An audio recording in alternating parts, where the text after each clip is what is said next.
ایرانی نو. پدر یک واژه ایرانیه از ریشه اوستایی پیتا. نخست بوده پیتا، بعد شده پیر، بعد شده پدر.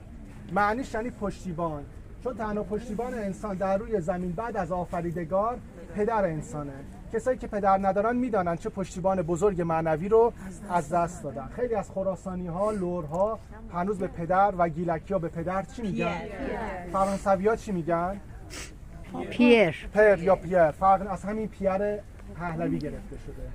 مادر اصلش بوده هاماتا، بعد شده ماتا، بعد شده مادر. معنیش یعنی پرورش دهنده، به وجود آورنده. فرزند از دو بخشه، فر به اضافه زند. فر یعنی شکوه، زند یعنی زندگی. هنگامی که میگی فرزندم یعنی شکوه زندگی من. واژه بچه واژه خوبی نیست، از ریشه ویچک میاد، یعنی برای چه. دیدین گاهی وقتا بعضیا میگفتن ناخواسته بوده برای چی به دنیا آمده.